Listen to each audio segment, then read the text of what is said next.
নমস্কার, আমি প্রসূন আচার্য। আপনারা দেখছেন ডিডি কলকাতা ওয়ান বা দেশ দুনিয়া কলকাতা। মৌসুম ভবনের পূর্বাভাস, এবছর রেকর্ড গরম পড়বে ভারতে।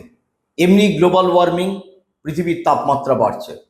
এই গরমে যত গরম বাড়বে, ঠান্ডা পানীয় সংস্থার কোম্পানিগুলো তত তাদের মার্কেটিং বাড়ানোর চেষ্টা করবে।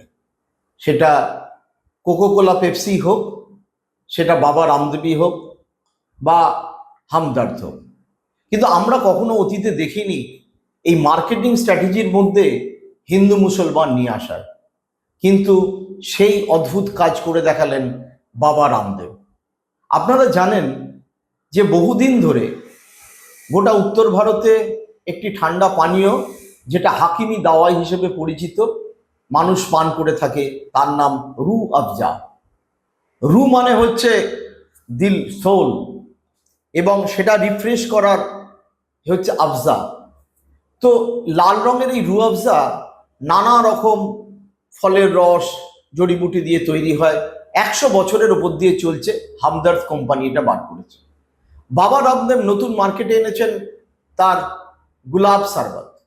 এই গুলাব শরবতের রঙও লাল, রু আফজার রঙও লাল। আমি রু আফজা খেয়েছিলাম পাটনার প্রবল গরমে। আমি যখন পাটনায় থাকতাম 98-99-এ, তখন এক ব্যাংকের ম্যানেজার সিনাবাবু আমাকে রু আফজা খাইয়েছিলেন। প্রসঙ্গ সেটা নয়, প্রসঙ্গ হচ্ছে যে ভারতের প্রত্যেকটা ক্ষেত্রে এই যারা হিন্দুত্ববাদী শক্তি, যারা শুধুমাত্র ধর্ম নিয়ে ব্যবসা করে, তার মধ্যে বাবা রামদেব হচ্ছেন অন্যতম। তিনি মার্কেটিং করতে গিয়ে এই রু আফজাটাকে নাম না করে পুরোটাই সরবত জিহাদ বলে ঘোষণা করলেন, এবং সেই ব্যাপারে তিনি বিন্দুমাত্র অনুতপ্ত নন। বাবা রামদেব বিভিন্ন সময় নানা মিথ্যে কথা বলে তার প্রোডাক্ট বিক্রি করেছেন, অতীতে আমরা দেখেছি।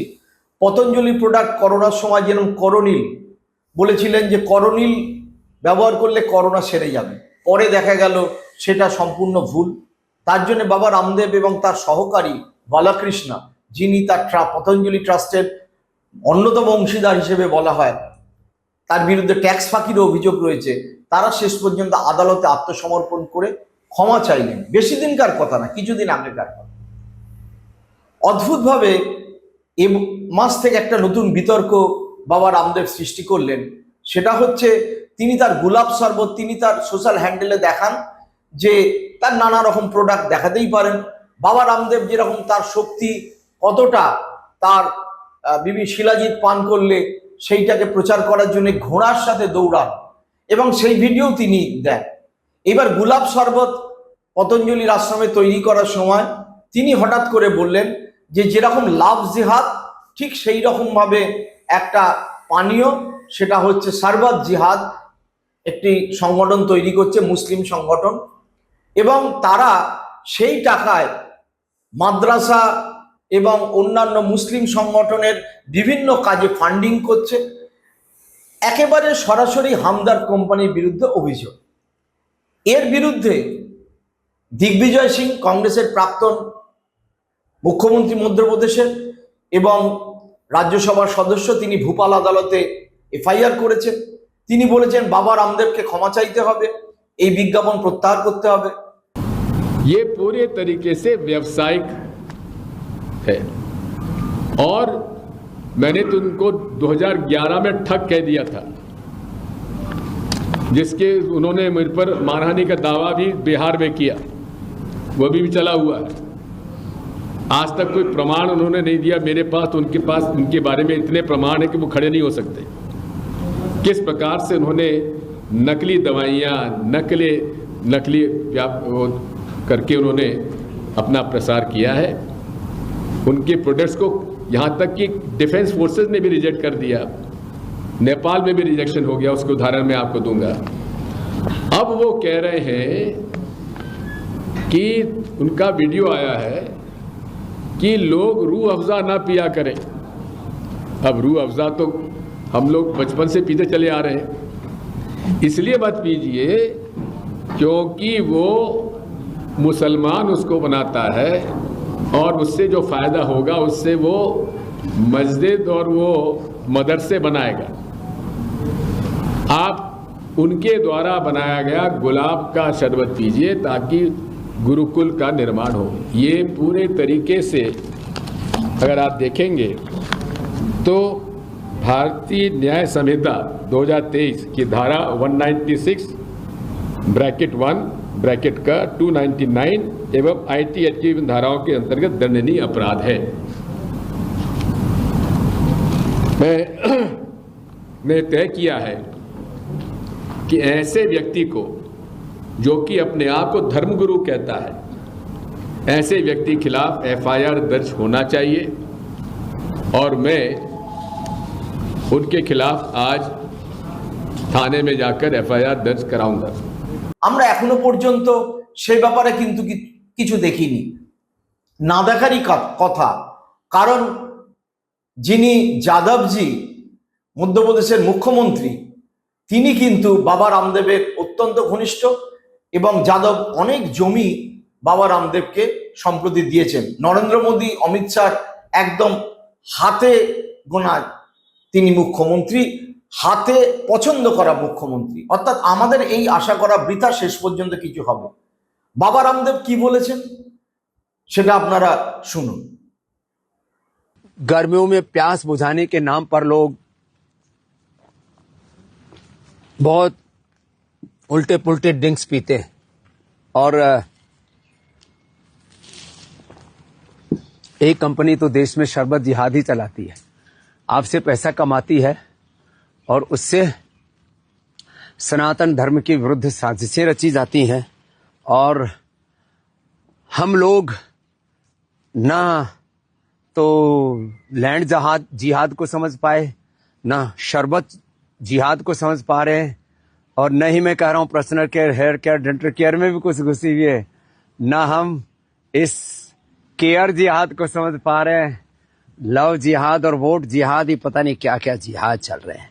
विराट भारत था हमारा, इधर चाइना से लेकर के, वर्मा से लेकर के, इंडोनेशिया, मलेशिया से लेकर के, ईरान, इराक, अफगानिस्तान से लेकर के, अरे ये तो महाराजा रणजीत सिंह के समय तक ही इतना बड़ा, बांग्लादेश, पाकिस्तान, ये सब तिब्बत तक, और इधर मंगोलिया से लेकर के, इंडोनेशिया से लेकर के, कंबोडिया से लेकर के, इतना विराट भारत था। किसी भी प्रोडक्ट के ऊपर आज तक दुनिया की किसी भी लेबोरेटरी में उसको कोई गलत साबित कर पाए क्या? आरोप लगा करके निकल जाना। ये तो राजनीति में भी बहुत लोग आरोप लगाते हैं, धार्मिक दृष्टि से, वैचारिक दृष्टि से, सांस्कृतिक दृष्टि से आरोपी की एक लंबी फहरिस्त है। বাবা রামদেবের অদ্ভুত যুক্তি বলা যাবে না, সেটা তিনি অত্যন্ত পারপাসফুলি করছেন। তার মতে লাভ জিহাদ ব্যাপারটাও ভারতের হিন্দুত্ববাদীরা প্রচার করেছে যে মুসলিমরা হিন্দু মেয়েদের বিয়ে করছে এবং করে ধর্মান্তরিত করছে, সেটা লাভ জিহাদ। ঠিক সেইভাবে তিনি প্রমাণ করতে চেয়েছেন যে গুলাব শরবত এর মানে বিক্রি বাড়াতে যে রু আফজা, সেটাও হচ্ছে শরবত জিহাদ। অর্থাৎ আমরা কখনো এই খাবারের ব্যাপারে হিন্দু মুসলিম আনিনি, ভারতের এটা সভ্যতা সংস্কৃতি নয়। আমরা একটু ফিরে তাকাই যে এই রু আফজা যে কোম্পানি হামদর্দ তৈরি করে, সেই কোম্পানির বর্তমানের টার্নওভারের দিকে, সেই কোম্পানির প্রতিষ্ঠাতার দিকে, সেই কোম্পানি কিভাবে ব্যবসা করে তার দিকে। হামদর্দ কোম্পানি এই রু আফজা তৈরি করেছিলেন তিনি আব্দুল মজিদ। একেবারে গত শতাব্দীর প্রথম দিকে তিনি দিল্লিতে এই হাকিমি দাওয়াই, তিনি ছিলেন মূলত হাকিম, তার কাছ থেকে গরমকালে ঠান্ডা পানীয় খাওয়ার জন্য মানুষ আসতেন। তিনি তাদের একটা পানীয় তৈরি করলেন, নানা রকম ফলের রস এবং অন্যান্য দিলে শরীরটা রিফ্রেশিং, সেটার নাম দিলেন রু আফজা। এরপরে বিক্রি বাড়লো তার, ছোট দোকান থেকে তিনি একটা প্রোডাকশন ইউনিট তৈরি করলেন 1920 সালে। সেই প্রোডাকশন ইউনিট তৈরি করে তার যখন প্যাকেজিং শুরু করলেন রু আফজার, তার লেবেল ওই কাঁচের বোতলের ইংরেজ আমলে পার্সিয়ান একটি সংস্থা থেকে, মুম্বাই থেকে আসতে শুরু করলো। অর্থাৎ ব্যবসায়ী হিসেবে তিনি দাঁড়াতে শুরু করলেন। কিন্তু দুর্ভাগ্যজনকভাবে 1922 সালে তার মৃত্যু হয়।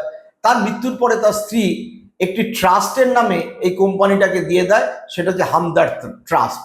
আমরা যে আজকে হামদর্দের বিভিন্ন প্রোডাক্ট, প্রায় 40-50 রকমের বেশি প্রোডাক্ট নানাভাবে প্রচলিত, গোটা বিশ্বে 75টা দেশে তাদের প্রোডাক্ট চলে। তো সেইটা ওই হামদর্দ ট্রাস্ট মূলত চালায়। এরপরে আব্দুল রশিদ মারা যাওয়ার পরে আব্দুল হামিদ তিনি সেই কোম্পানির কর্ণধার হন। 1947 সালে যখন পার্টিশন হয় তখন আব্দুল হামিদের ছোট ভাই সৈয়দ তিনি চলে যান পাকিস্তানে, ওখানে পাকিস্তান হামদর্দ তৈরি করেন, আর এটির অংশ দিল্লিতেই থেকে যায়। এবং এই আব্দুল হামিদ তিনি একজন এডুকেশনিস্ট, তিনি জামিয়া মিলিয়া ইউনিভার্সিটির ভাইস চ্যান্সেলর ছিলেন, তিনি পদ্মশ্রী পেয়েছেন, পদ্মবিভূষণ পেয়েছেন। কখনো তার বিরুদ্ধে হিন্দু মুসলিমের বিভাজনের রাজনীতি করার আমরা কোনো অভিযোগ দেখিওনি, অতীতেও দেখিনি। বিজেপি শাসনে বাজপেয়ীর সময়ে, এমনকি মোদির আমলেতেও কিন্তু আমরা দেখিনি। বর্তমানে তার পুত্র এই কোম্পানির কর্ণধার। এখন প্রশ্ন হচ্ছে, কোনো প্রোডাক্ট বিক্রি করার ক্ষেত্রে হঠাৎ করে বাবা রামদেব কেন এই প্রসঙ্গটা আনলেন একটাই কারণে, তিনি তার ভক্তদের একটা মিথ্যে ন্যারেটিভ বারবার তৈরি করতে চান, সেটার সাথে সনাতনী, সেটার সাথে হিন্দু ধর্ম যুক্ত করতে চান। ঠিক যেরকম এই যখন এই লঞ্চিং চলছে, বারবার তিনি সোশ্যাল মিডিয়ায় তার গোলাপ শরবতের কথা বলছেন, আমরা অদ্ভুতভাবে দেখতে পেলাম বাবা রামদেব বললেন যে বাবরের ভারত আক্রমণের আগে ভারত একটা বিশাল অংশ ছিল, কোথায় মঙ্গোলিয়া, চীন, ইন্দোনেশিয়া, জাভা, সুমাত্রা সব ভারতের অংশ ছিল, সেগুলো বিচ্ছিন্ন হয়ে গেছে, হিন্দুরা যদি ইউনাইটেড হয় আবার বড় ভারত তৈরি করবে। এটা সম্পূর্ণ মিথ্যে কথা। মন গড়া কতগুলো মিথ্যে কথা তিনি রেগুলার বলে যান, এবং সেই বলে যাওয়ায় কিন্তু কোনো বাধা নেই। শেষ পর্যন্ত তিনি প্রোডাক্ট বিক্রি করতে গিয়ে সারবত জিহাদের কথা নিয়ে এলেন এবং বলছেন, আদালতে মামলা হওয়ার পরেও তিনি বলছেন যে আমি কেন ক্ষমা চাইতে যাব, আমি তো ক্ষমা চাইবো না, যে যা বলছে আমি এটা গ্রাহ্যই করি না। এখন প্রশ্ন হচ্ছে, ভারতের সংবিধান কিন্তু এই রকম ভাবে ঘৃণা ছড়ানোর কোনো অধিকার দেয়নি। এমনকি নরেন্দ্র মোদী যখন ক্ষমতায় এসেছিলেন তিনিও কিন্তু তখন বলেছিলেন সবকা সাথ সবকা বিকাশ। হামদর্দের যে মূল কোম্পানির যে ফ্যাক্টরি গাজিয়াবাদে আছে, উত্তরপ্রদেশে বিভিন্ন জায়গায় আছে, হরিয়ানায় আছে, পাঞ্জাবে আছে, সেই ফ্যাক্টরিতে কিন্তু 60% ওপরে হিন্দুরা বাস করেন। ফ্যাক্টরির যিনি প্রধান চিফ অপারেশন ম্যানেজার গাজিয়াবাদের কোম্পানি শৈলেশ তেওয়ারি, তিনি নিজেই বলছেন যে আমার আন্ডারে যত টপ ম্যানেজমেন্টের লোক আছে সকলেই হিন্দু, এবং এই যথেষ্ট পরিমাণে ভারত সরকারের আয় হয়। ভারত এই হামদর্দের বিভিন্ন প্রোডাক্ট আরবে রপ্তানি করা হয়, সেখান থেকে ভারতের বৈদেশিক মুদ্রা অর্জন হয়। কিন্তু বাবা রামদেব সমস্ত কিছু ভুলে হিন্দু হিন্দু হিন্দু হিন্দু সনাতনী জিহাদ এই শব্দগুলোকে বারবার নিয়ে আসছেন। আমার মনে হয় এই ব্যাপারে আমাদের এখনই সচেতন হওয়া উচিত।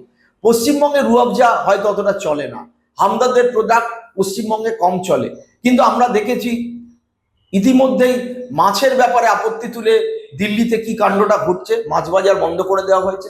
কদিন আগে আমরা দেখলাম যে মারাঠি এক ভদ্রলোক আমিষ খাচ্ছেন, তার ওই সোসাইটিতে গুজরাটিতে এসে আপত্তি করেছে, তিনি রাজ ঠাকরের নবনির্মাণ সেনাকে খবর দিয়েছেন, এবং এই মারাঠি অস্মিতা হঠাৎ করে জেগে উঠেছে।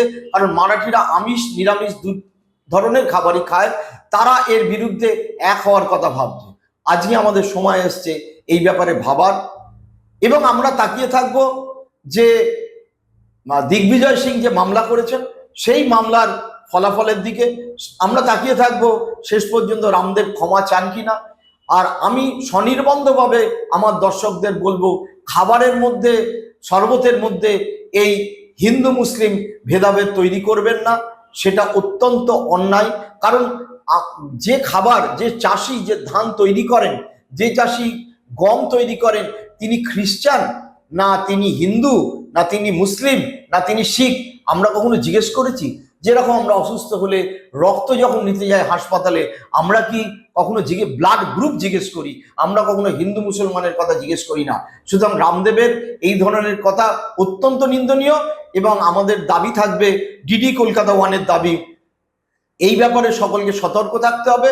কারণ পশ্চিমবঙ্গের পরিস্থিতি ক্রমেই উত্তেজক হচ্ছে ধর্মীয় বিভাজনে, এবং রামদেবের বিরুদ্ধে যাতে ভারত সরকার ব্যবস্থা নেয় তার দাবি জানানো রইল। নমস্কার, সকলে ভালো থাকবেন, ধন্যবাদ। আপনারা দেখতে থাকুন ডিডি কলকাতা 1, সাবস্ক্রাইব করুন, শেয়ার করুন, কমেন্ট করুন।